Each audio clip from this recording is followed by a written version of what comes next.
Some of the features of an Accu-Steel cattle building in our Integrity series is that we start off with a steel I-beam. This is part of our foundation. This meets the EQIP or NRCS standards.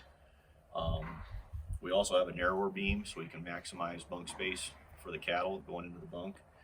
The building bolts right onto these. These don't just sit on top of the ground. These go down into the ground 4 to 5 feet depending on the engineering requirements. The buildings are all hot dip galvanized.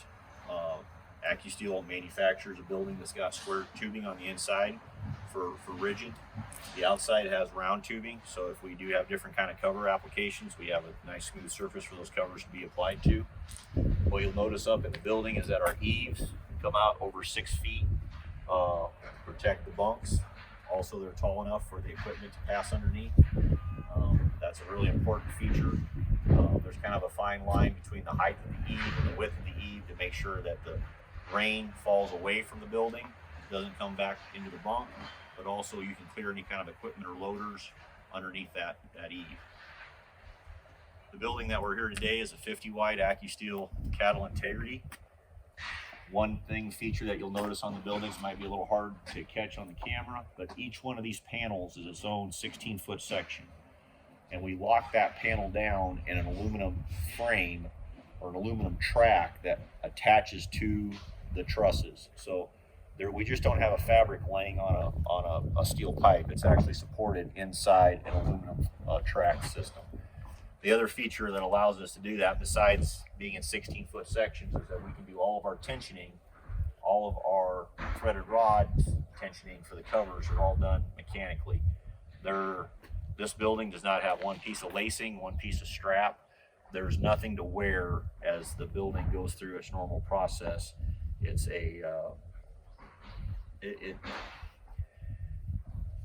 everything is mechanically held in place. So we're not trying to trust a buckle or a strap with this type of a construction method. You see on the back wall, typically the northern exposures on the back wall, we have a center drive curtain that rolls up from the center and allows it to be, we're not trying to stop all the wind in a building. What we're trying to do is keep the cattle dry, and we're trying to minimize the effects of the weather. We're trying to have no bad days in a roof. We don't want the cattle to lose performance based on the variability of the weather.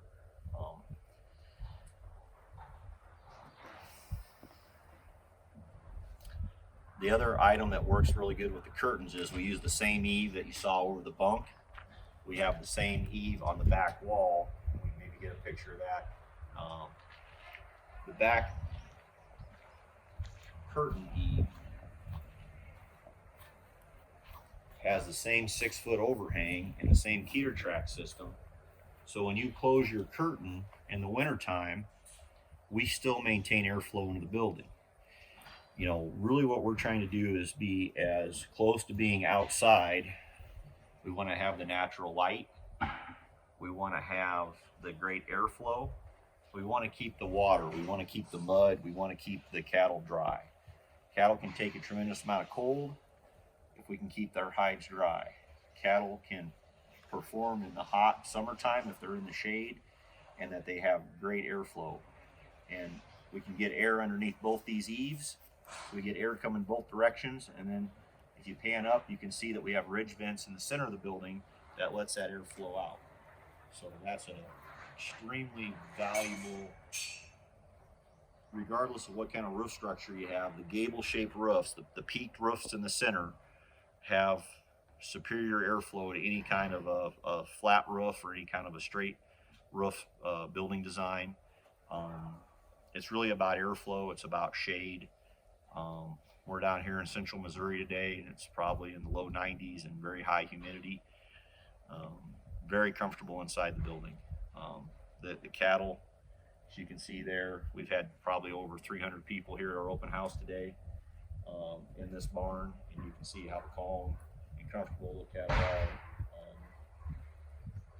Another factor when your cabin, or if you're starting to wean in the barn, is how quiet the covers allow the building to be. People slamming doors, big noises. We don't have that tin echo in the building. It's got great acoustics that we're we're able to provide for a calming environment for the livestock.